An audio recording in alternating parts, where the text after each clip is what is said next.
Dating Pangulong Duterte, wala daw siyang balak na mailibing sa libingan ng mga bayani. At kung bakit niya pinayagan na mailibing sa libingan ng mga bayani si Apo Lakay, si Franz Castro kaya? Ako'y nagtatanong lang at paalala, baka makalimutan nyo, noong pinayagan ni dating Pangulong Duterte na mailibing sa libingan ng mga bayani si Apo Lakay, etong mga makabayan o mga taga-kaliwa o lalo na ito si Franz Castro na gustong ipahukay si Apo Lakay dyan sa libingan ng mga bayani. Kaya yung mga naniniwala ngayon kay Franz Castro, napakatalino nyo. Sobrahan na kayo sa talino nyo. Ito, panoorin po natin ang sinabi po ni dating Pangulong Duterte kung anong dahilan na wala daw siyang balak na mailibing dyan sa libingan ng mga bayani at kung bakit siya nagsasalita na ng mga ganyan. Ito. Isa lang ang tanong eh.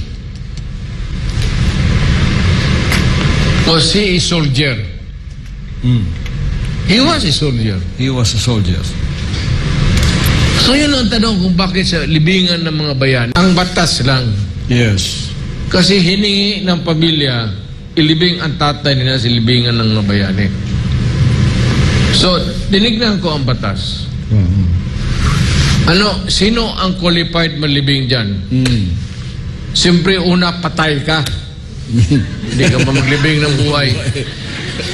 Patay ka, sundalo ka, and you serve the country. Period. Nandun na yun. Ilibong ka. Lahat ng sundalo, pwede ilibing sa... Ako, kasi presidente, pag namatay ako, meron rin ako dyan. Lahat ng presidente may pwesto dyan sa libingan ng mga bayani. Pero ako, Davao lang. dito lang ako sa ano. Sabi ko nga sa pamilya ko, pag namatay ako, within 24 hours, i-cremate ninyo ako at ilagay ninyo ako beside sa Your father and mother. father and mother. Baka maubusan pa ng pwesto. Ibigay ko na lang sa kanila. Wala, sabi ko, wala akong burol, wala lahat. Kayo, ito ang magandang katanungan dyan. Papayag ba kayo na baka sakali lahat naman tayo ay mapupunta sa bagay na yan? Papayag ba kayo na hindi siya mailibing sa libingan ng mga bayani? At alam naman natin na karapat dapat po na mailibing siya dyan kasi naging pangulo siya. Pero siyempre, mahaba pa po yan mahaba pa yung